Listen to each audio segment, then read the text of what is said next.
Hello, my fellow otaku and otakesses. I made that up on the spot. That might actually be what female otaku is, but I doubt it. I genuinely doubt that that's the word which we use, and I probably used something that was vastly offensive or somehow. But let's continue. So we're dead, I think. I don't know. Next moment I find myself in space with nothing in it, because we're dead. We've been shot in the head.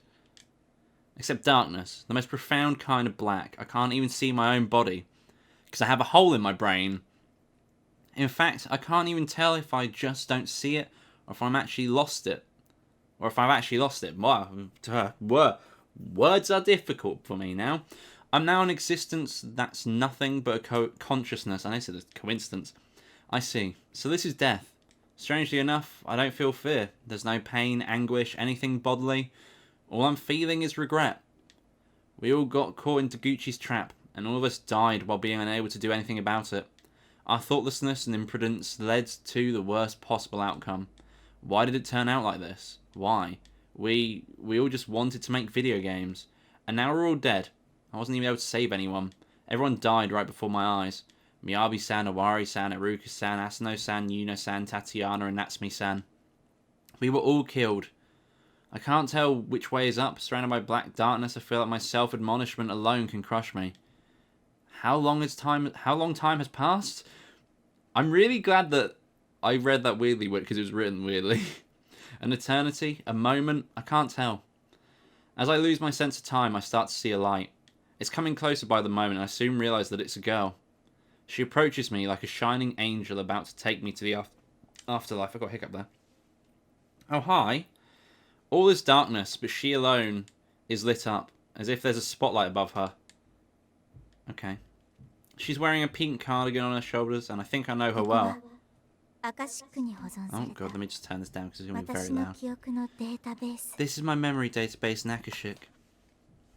That voice was definitely Reina-san's, but her tone doesn't match the emotion in it. It feels like she's talking to herself. I try to call out to her, but I can't make a single word. I'm only capable of seeing, listening, and thinking. That's why, even though I don't see her face, I conclude that she really is Reina-san, and decide to listen to her. This is dark. Her world has started. The life of a girl. It's very pale. I think that is actually the palest screen yet. I can barely read that. Reina Ichinose. I was born as the second daughter to a family of guest house owners in Minami Boso. My first memories are that of the blue sky, sea, and the smell of salt in the air. There was a beautiful beach right next to our home, and the wind would bring the smell of salt into the room the moment you opened the window. I wasn't really aware of it back when I was a child, but my family's guest house wasn't particularly prosperous. There weren't many guests there outside of the summer months, so I'm pretty sure I'm right. Mother and father were very busy during the summer, but there weren't many guests during winter, so they could play with me instead. That's why I ended up liking winter more than summer. My sister was a few years older than me, but I think that we were good sisters regardless. Not many things happened when I was a child, and looking back on it, it was probably the most peaceful and happiest years of my life. I realised I was different from everyone else when I started going to preschool. I had a memory which allowed me to remember everything I saw with absolute clarity, like an album of photos archiving every moment of my life. The one who first noticed was the lady in charge of Sakura's class. I noticed that the pictures on the wall were placed differently than the day before, and when I asked her about it, she said that they were blown away by the wind, so she had to put them back on again. She praised me for having a good memory, but to me, it felt like I was just looking at what I saw yesterday. She told me that I can remember things well, so I started to look at it that way. But I never really thought that it was anything impressive. But I always liked surprising adults, so I often told them about the many things I saw. Car numbers, phone numbers on the shops and windows, the number of tiles on the wall in the toilet, the way the books are lined up on the shelf, the amount of stripes on the clothes of guests that came to us. I never forgot what others never kept in their memory, despite seeing it the same way I did. A college professor said that I had a perfect memory.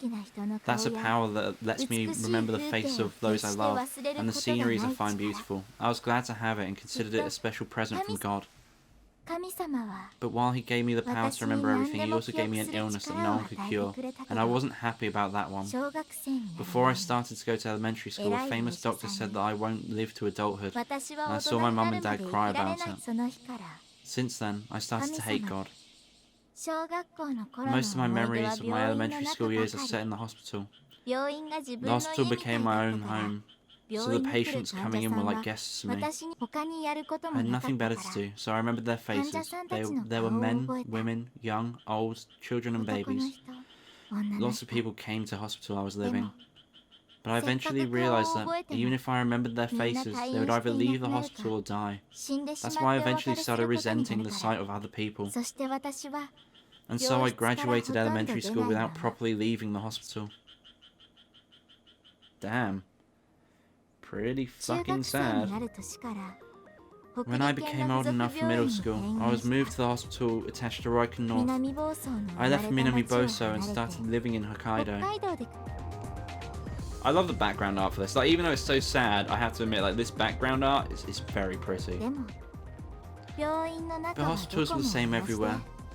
The only real difference was that the salty breeze and the sound of oceans I loved so much weren't there anymore when I opened the window. I didn't get to go to middle school even once, but Reina North's people said that they'd let me try new treatments if I helped them out with their research. Back then, I seriously believed that I was actually safe from death. They were working on a so-called DSD project. Lots of people in lab coats surrounded me and passionately spoke stuff that a middle schooler like me couldn't hope to understand. But I did understand that I was research focused on digitizing personalities and memories, and that investigating my perfect memory would help them understand how human memories work. And if I was told that, if I cooperated, they might find ways to help many people suffering from mental diseases. That's why, though the experiments were boring, they weren't hard. I got to see lots of movies, read lots of books, listen to lots of music, all of which expanded my knowledge. Though I was just a part of these experiments to help understand the human brain, I began dedicating my time in that isolated space to the acquisition of new information. The scientists connected my head to machines, and something called Akashic turned all I thought and knew into data. I was told that Akashic was a giant computer made for the purpose of creating virtual personalities that think the same way people do. They've been working on it since before I was even born. I was doubtful that something like that was possible, but before I knew it, another me was born in Akashic's virtual world. She had my face, talked like me with a voice just like mine, and spoke things you'd expect me to say, and even things that only I knew. It was like another me was living in the computer all on its own, and I started to question which me was the real one.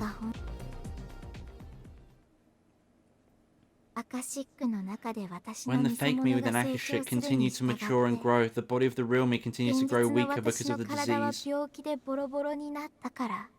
That's why, back then, I was always keenly aware of my mortality. I suddenly became afraid of the idea that I could die tomorrow, and even my mind would be swallowed up by the computer. Before I knew it, I became terrified that I could simply disappear, replaced by a machine without a trace. I was frightened that the copy of my mind within the computer could persist long after my real self had died. This idea scared me more than that of death itself. Whereas it became hard for me to tell which one was the real me, I met them. Judgment 7. My first friends, allies, comrades, colleagues, and the first group that I could really be myself. While most of my days were spent creeping slowly closer to death within the virtual realm of Akashic, they are the ones who kept me feeling alive. It all started when I was in Akashic and accidentally heard Tatiana having a voice chat with someone. I went on to find out that when Tatiana was in Reina North, Judgment 7 chatted with her by hacking the facility and opening up the line. Back then, I was like a part of Akashic, so I could access a variety of data stored in the facility. And before I knew it, I became enthralled in listening to what they were talking about. There were casual chats, game and anime talks, fights over the most nonsensical things and arguments. All in all, it seemed very unproductive, but wonderful. The days where they weren't voice chatting were really boring. Time went by slowly and I couldn't relax for a moment. And it didn't take long for me to want to be one of them. I couldn't read it for some reason, my brain was like, that word doesn't make sense to me. I feel like back then, I'd fallen in love with them as a group. When I found their homepage and saw the letters looking for the 7th warrior, I felt like it was fated. My withering heart started beating so fast that I felt it was going to stop right then and there. I thought I hated God before then. I wanted to hug him for giving me this miracle. And so, Judgment 7 finally had 7 people. This is Sakai-kun, the representative and leader of the group. He's an amazing programmer and a huge romantic. They all call him perverted, but I just think he's a genius. Sakai is a hard worker who became a genius because he wanted to. What I found out after meeting him was that misunderstood geniuses were called perverts. And that's why I wanted to become someone who understands him. This is Iruka-kun. He's a very serious and funny person who made me laugh many times. They call him a man-child clinging to delusions you'd expect middle schoolers to have, but since I never went to middle school, he was a respectable senior to me. A Mr. Man-child of sorts. Everyone misunderstands them, but the worlds he thinks up are amazing. He's a person who can make something up for his own sake rather than someone else's. Out of all the people I know, he's the only one like that. This is Asano, an adorable, wonderful girl. She's really pure and always seems to shine, even though she's a fucking weirdo. If she's really as sounding and as fortunate as people say, then I'm just a corpse. That's how I feel whenever I look at her. She's weaker than anyone else, yet she tries her hardest to be the strongest. To me, that girl is an ideal. If I was a boy, I'm sure I would have fallen for her. This is Yuno, a cheerful, energetic, gentle girl. But she's so gentle to everyone else that she doesn't leave any gentleness for herself. And that makes me worried about her every now and then. I'd love it if she cherished herself a bit more. She's so considerate of everything around her that she always prioritizes others over herself. While I'm just selfish, she's a lovable, genuinely amazing person. This is Tatiana. While Sakai-kun is a genius created through hard work, Tatiana is a natural born one. God loved her so much that the heavens bestowed upon her amazing talent. But as someone who knows that God is cruel, I feel sympathetic for her. No one can understand her, for she sees the world in a different way than anyone else. Just like how we all breathe and have heartbeat for us, she converts all the phenomena that she sees into numbers and processes them. She sees the world the way it really is, so, much like the best of medicines, the world is a really bitter place for her. And then there's Natsumi. What a wonderful girl. I always like the smile she gave me every now and then. She doesn't talk much and is really shy, but the words she speaks are as precious as gems. I've carved every single one of them into my memory. Everyone else became surprised when she joked around or laughed with me, but if you ask me, she's very honest. I consider her to be my best friend, and I felt like I could tell her anything. This is Judgment 7, the only real treasure I ever had, the memories I never want to lose. I always hoped that I could be with them forever, but of course, that was just a pipe dream. I already knew that nothing lasts forever. Fucking hell, this is fucking... Oh my god. This is fucking sad. After we completed Synchro Drive, I started working on the next game. I realised that I didn't have much time left.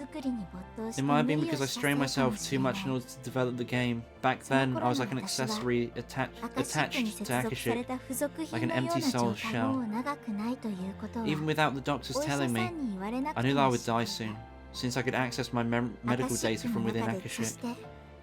Upon finding out my state, my sister tried to call Judgment 7 of Hokkaido, but I was against that. I'm still a girl after all. I didn't want to show my withering body to the ones I love so much. Also, I'm sure it would be a huge bother for them if I suddenly revealed that I was ill at this time. And I really didn't want to bother them. Fuck me, this is so sad. I honestly, this is like fucking affecting me. I already knew that I could never meet them, so I felt like asking for more happiness would be impudent. And so, I did my best to endure it. I was used to tolerating the pain of hopelessness, and so there was nothing new there.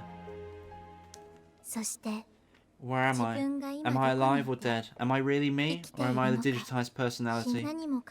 When such things start to become vague, I found it out. Akashic, the thing projecting my memories, heart and soul, was actually a forbidden device for a really terrifying project.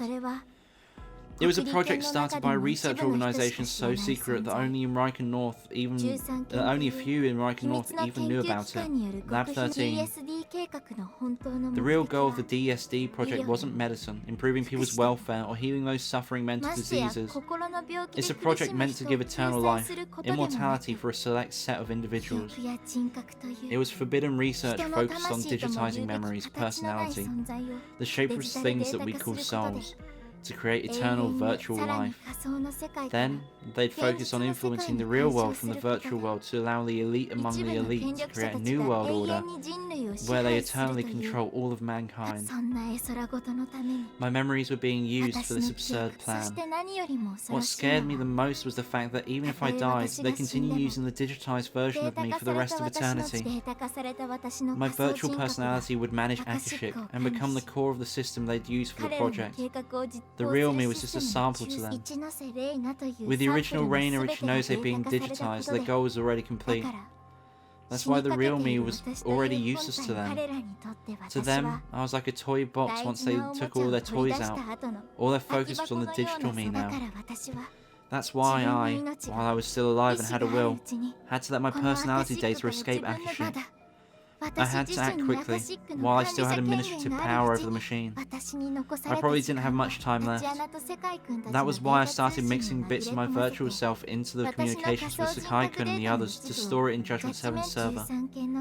I made sure to send only a little at a time, so Lab 13 didn't notice, to store it all in the safest place in the world. As long as I was alive, the parts of the virtual personality I had vanished could be replaced with myself. But when I died, the data still stored in Akashic would be unable to function properly. That meant that my death would set their project back to square one. It was the only method of stopping them that I could actually really think of. Thus came December 23rd, 2016. Without even getting to see Christmas or Christmas Eve, both the real me and the real me, and the me in the virtual world passed away. Sorry that I couldn't keep my promise to be there for Christmas party. Suddenly her somewhat monotone voice became emotional. With my death, some functions of Akashic died as well, and I thought it would all be over with just that. And yet, why did it turn out like this? Sorry for getting you all involved. But now it should be over for real. And something else will begin. Don't worry. Your world hasn't ended yet. Fucking hell. Jesus Christ. Following that line, my world was engulfed by darkness once again. Holy shit, that was fucking sad. We did an entire chapter in one session though. But I'm going to end the episode here because this is a good place to end it. If you like this video, don't forget to leave a like in the section below. And if you would like to see more like this, then do subscribe to the channel as I do attempt to upload every day. Thank you all for watching, and I'll see you next time. Bye-bye.